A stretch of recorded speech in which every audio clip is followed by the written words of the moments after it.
Hey everybody, welcome to KM Reviews. I am Niddleman. Today I'm talking about Mosaic Wars and Disasters. This is an awesome new expansion to Mosaic. I have had a chance to play all of the new stuff and I love it. This is going to be a how to play video. However, I'm only talking about the new differences with the Wars and Disasters stuff. I am not talking about how to play the whole game of Mosaic. So if you're watching this, I'm assuming you already know how to play the base game. I'm going to be talking about the setup and basically the rules differences with this one, and then I'm also going to show you at the end how I store all my stuff in the box currently. So let's go. Okay, so first let's talk about setup for Wars and Disasters. You're going to be pretty much set up the rest of the game the same way, except this time let's start with wonders. The base game came with 9 wonders. However, this expansion has come with 3 new wonders. We have the Circus Maximus, which scores 2 VP per city and wonder adjacent to each of your Amphitheater Towns and gives you 4 unrest. And it has this little mini here. We have the Statue of Zeus at Olympia, which is worth 5 VP and makes sure no disasters affect you for the rest of the game with this cool little mini. And then we have the Mausoleum at Halicarnassus, however you say that, is worth 5 VP and it doubles unrest for all other players before negative unrest is deducted. So now that we have more than 9, we need to shuffle these in there, okay? And then you're going to pick 9 of them. You're going to shuffle better than I did, but you're going to pick 9 of them to be in the game.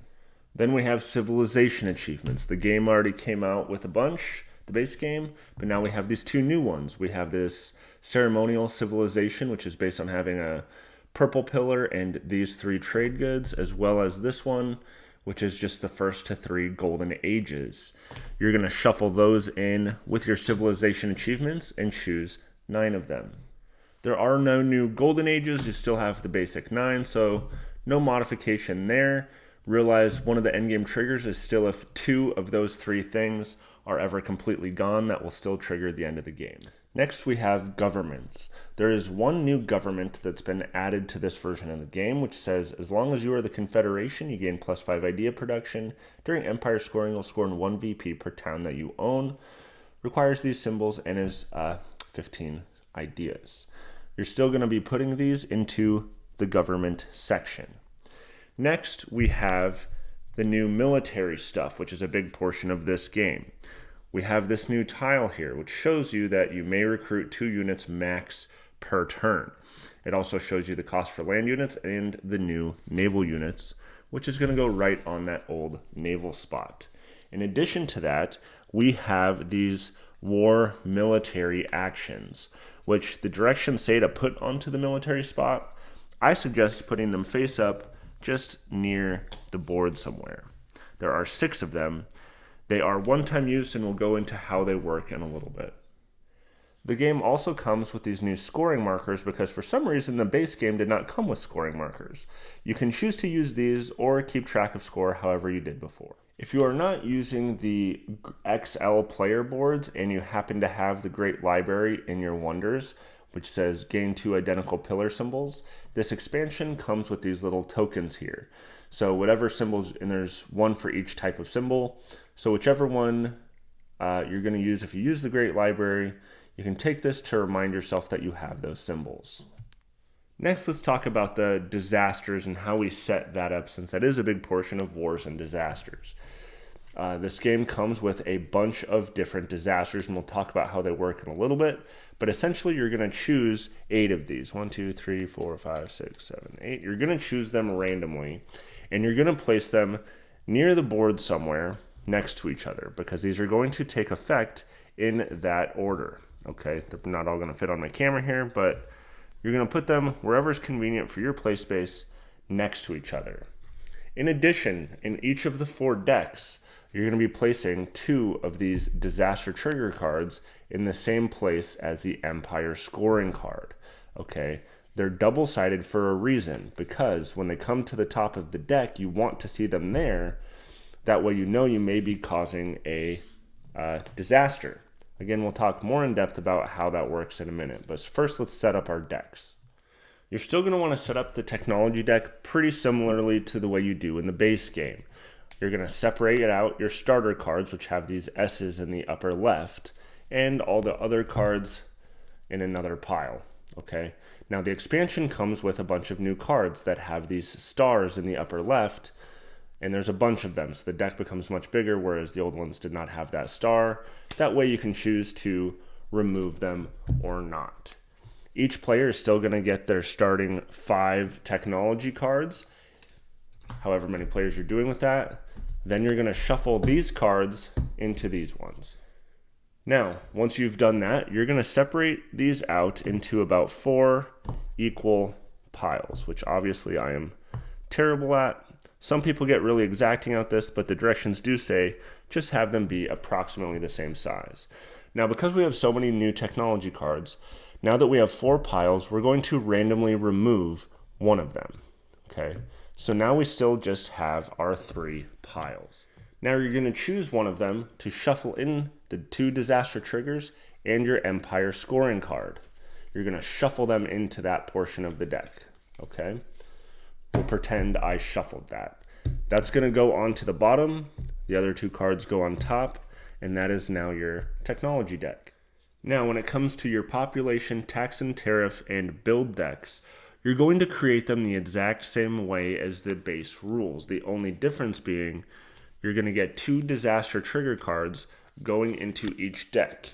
They're going to go into the same place that your empire scoring card goes. Beyond that, the setup's the same. Now, after you've set up the rest of the game, the tokens, everything else per usual, and you've determined who the start player is, starting to the right of that player, this is where you normally start selecting your leaders. But now you're also going to be selecting a national power. Also understand there is one new leader in this game, the Admiral. He starts with a port city in addition to the starting city, which means you're also going to get another fish token.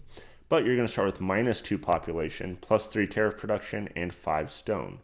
Throughout the game, you may purchase naval units for 5 money. Keep in mind, normally naval units in this are going to be costing 10. So if you plan on going Navy, the Admiral may be a good option. Also, something to point out, he starts with 2 pillars of civilization, whereas all the rest start with 1. So you're going to mix that in, and everyone at the same time as they choose a leader is also going to choose a military power. This does a few things. 1, it determines what color you're going to be. Okay, technically you can pick a different color ahead of time if you want to save setup time, but really you want to be the color of your national power. All of these are basically going to give you an additional effect that happens during empire scoring. The way that works is once an empire scoring round is normally about to happen when you would start scoring, starting with the start player and going clockwise, everyone will take their stuff into effect. For example, if you were the Egyptians, you're going to look at monuments. If the Egyptian player has more population than any other player, they get an immediate work action. So boom, they can fire that off if they qualify. And chariots. In addition, in each region where the Egyptian player has the most military units, they gain a cavalry unit. So if you had the most military in a bunch of regions, boom, you get a free cavalry in a bunch of places. The Romans, they all have their effect. The Greeks are a little unique because they kind of have a passive effect throughout the game.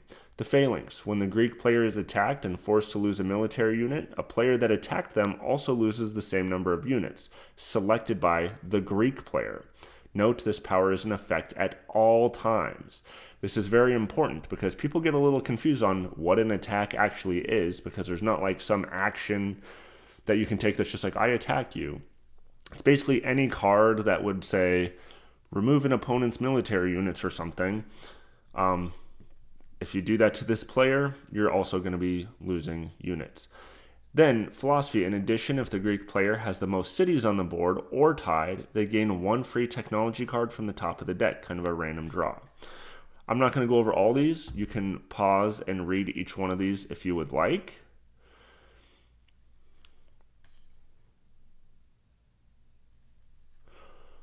But that's that. So, you're going to try to find some sort of synergy with your leader and a national power, and everyone's going to get that. So now that we're all set up, let's talk about the new mechanics in this game, starting with military. Again, you have this tile overlaying the previous space, which clarifies you may recruit 2 units max per turn. Land units work the exact same way they did in the old game. You pay 5 coins, you can recruit a unit to wherever you have a city, and it costs you 1 coin to move each unit. You can move them to an adjacent territory. They give you 1 influence. But naval, this is much better in this game. That's why they are more expensive. You can pay 10 coins to recruit a naval unit, but there's a couple special conditions. 1, you must own a port city in order to purchase a naval unit. If you just have normal cities and no port city, you cannot recruit these naval units. Okay. In addition, when you recruit one of these naval units for 10 coins, they must go to the city that has the naval, or that has the port city. Okay. Now, when purchased and placed, you gain 1 trade good from that region for each new naval unit. So if I purchased 1 naval unit, I could get this trade good that's way over here because it's in that region. Normally there's a lot more tokens out there, obviously, but if I were to purchase 2 naval units, I would get 2 trade goods from that region. Now, this does not apply when moving. The special thing about moving naval units, and why it's a little bit more expensive at 3 coins per unit, is they do not have to go somewhere adjacent. They can go wherever you'd like. Now, when you move them, you do not get trade goods from that region. It's only when you recruit them and place them in the region with your port city that you get a trade good per unit placed. In addition, during empire scoring, each naval unit is actually worth 2 influence. So whereas normal land units are 1, naval units are 2. That's why they're more expensive as well, because they're essentially mobile cities. You don't have to pay 2 population and 4 stone for a city to get 2 influence. You can just pay 10 coins and get this thing, which you can move around. So that's also very powerful.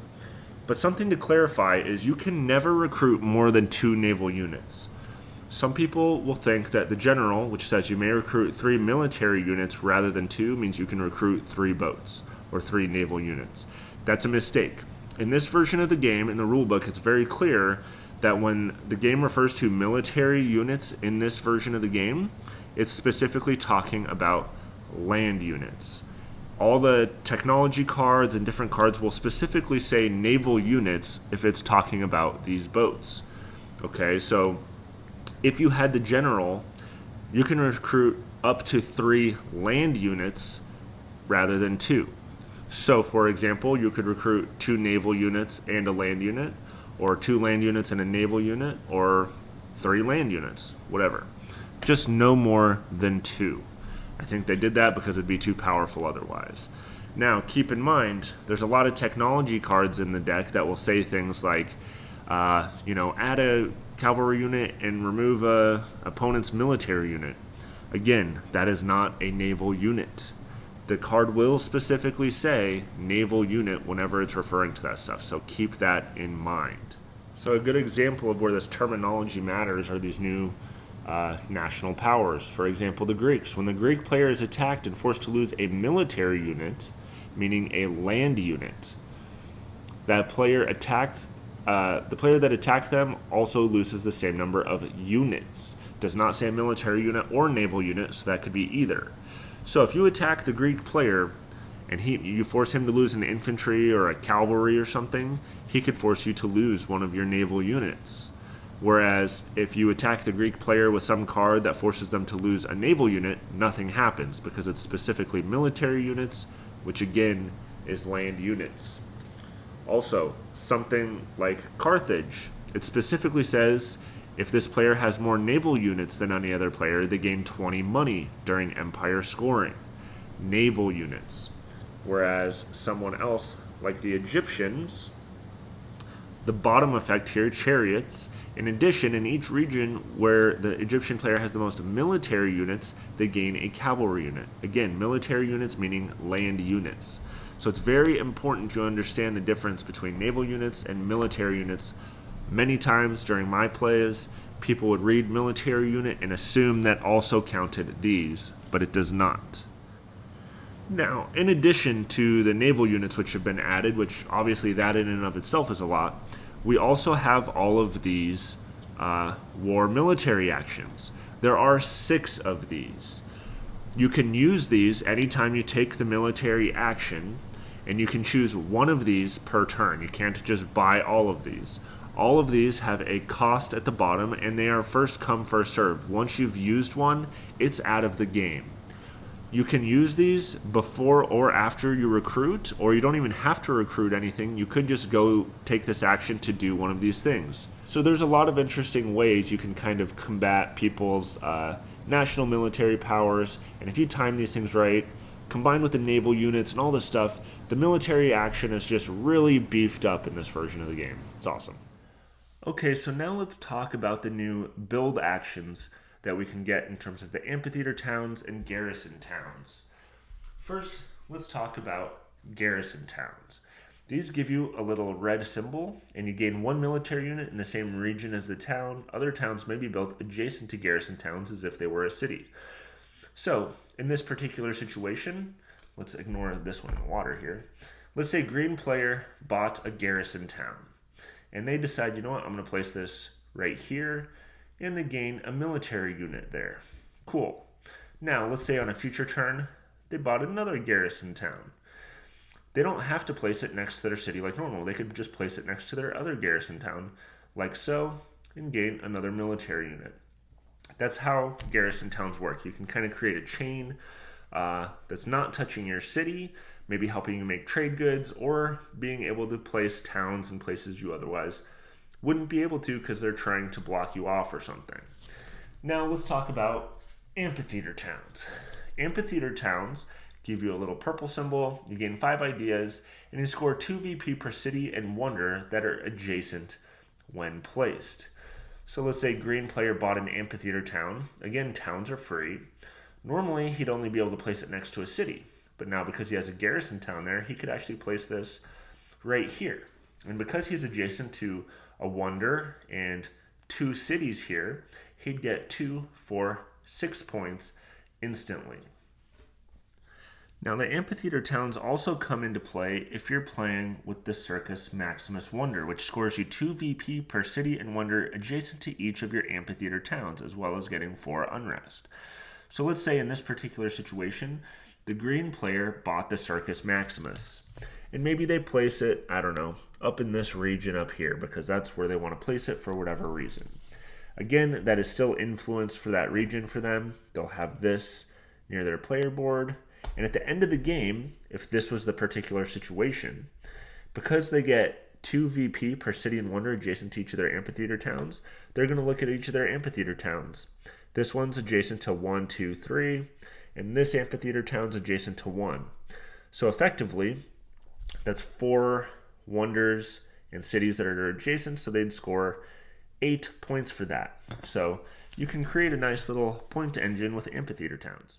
Now, another reason this Circus Maximus is nice is because it has 2 hexes.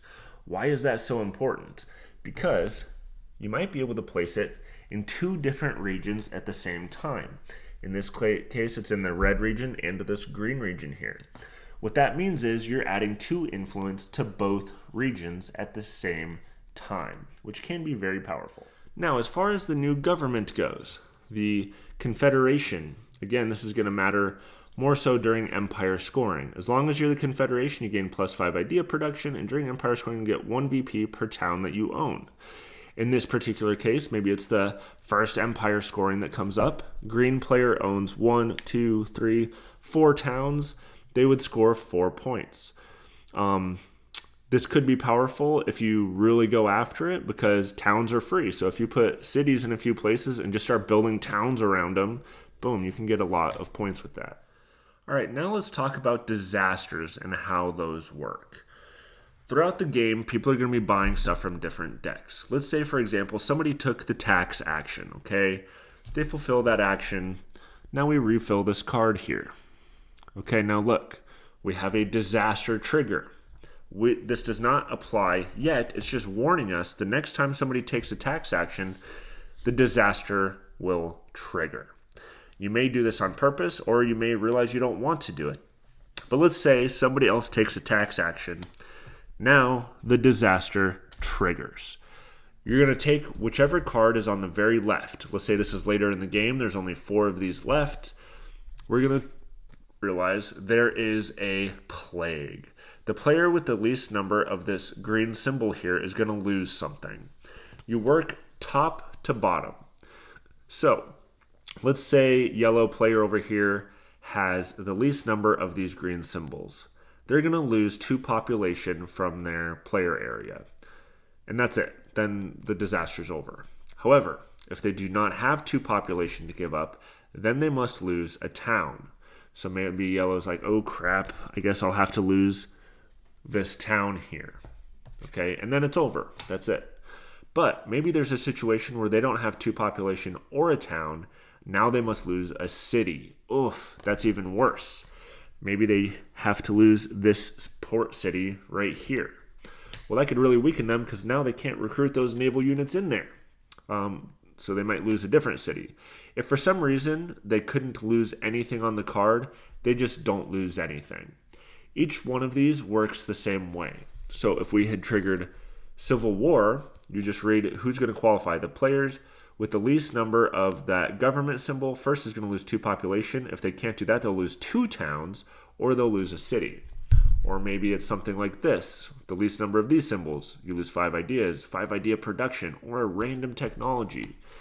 But not everything is the least. Sometimes it's something like chaos. The players with the highest production bonus on their player board, meaning that could be tax, tariff, food, ideas, whatever. Whoever has the highest single production bonus on their player board first is going to lose 10 money. If they can't do that, they'll lose 6 stone production, and then they'll lose a city. The nice thing, though, is, again, these are going to be face up in the order that they're going to happen. And because you have these disaster triggers that will be on top of the deck, you'll know to kind of prepare for them. You might realize, you know what, I know I'm not the least number of these green symbols, and I know that guy over there is. So actually, I am going to take the tax action right now to force him to lose 2 of his population, or whatever the case may be. So you can kind of strategically use the disasters. Also, because they're in the same area as the empire scoring, you know that they're not going to happen right away. They're always near the bottom half of the deck or the bottom third of the deck, and certain decks like population and tax and tariff tend to be slower going through. So you're not going to get hit by these right away, a whole bunch in a row. And you can see the first few, so you can kind of really prepare for them, kind of look at what other people have. And I was really worried when I played with this that this was really going to make people lose a lot of stuff and everyone was going to be like miserable, but it really wasn't the case. We actually only had a couple disaster triggers because we actually, just the way they shuffled, were beneath our empire scoring half the time. And the few disasters that we did have, like I think we had this one, somebody lost 5 ideas, and they had like 30 ideas anyway, so they didn't really care. Like this one, 10 money. I think that person had 10 money to spare. It wasn't a huge deal.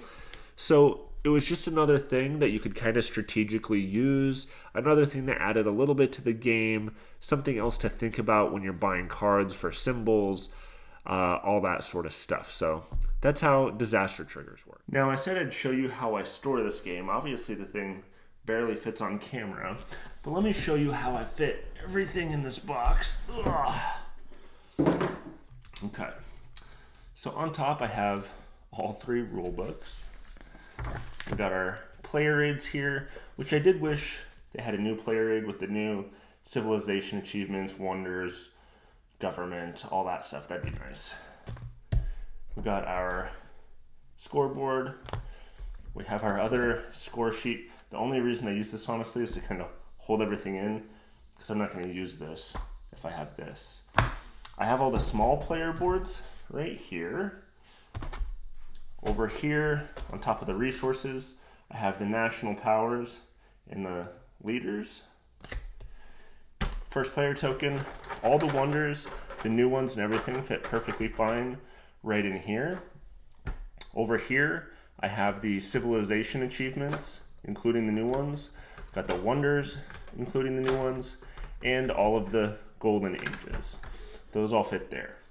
However, the government and the war military actions I have right here.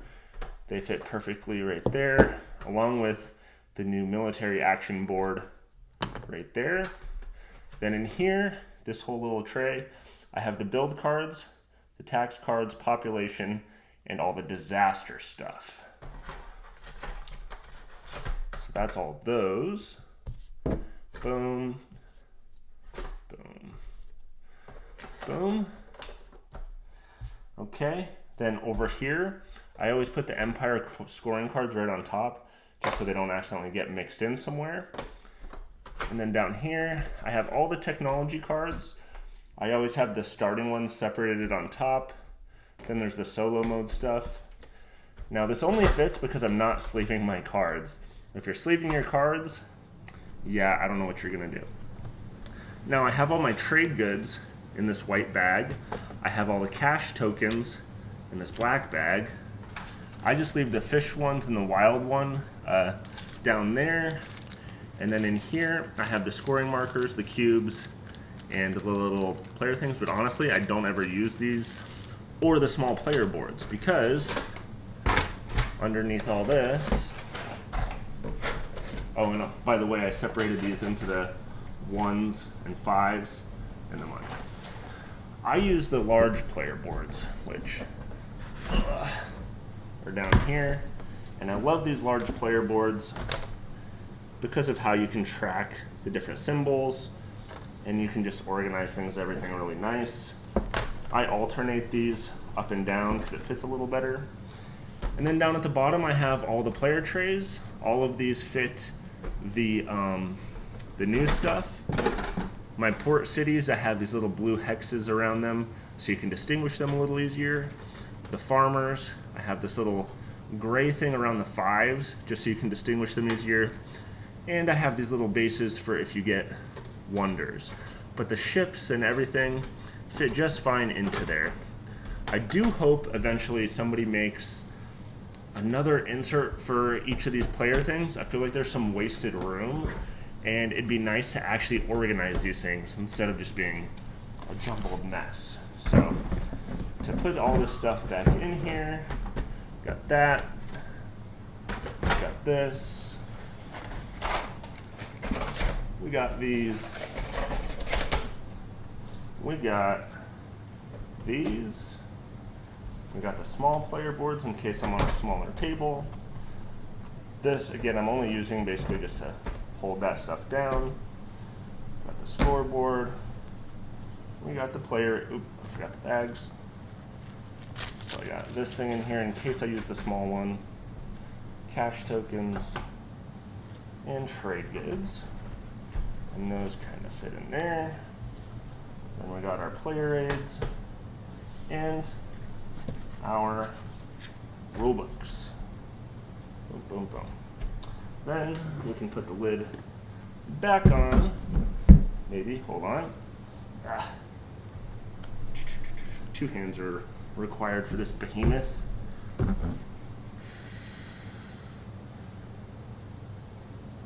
Boom. You may be asking about the actual game board. I use the mat, so I don't use the game board with this. But yeah, that's how I store everything.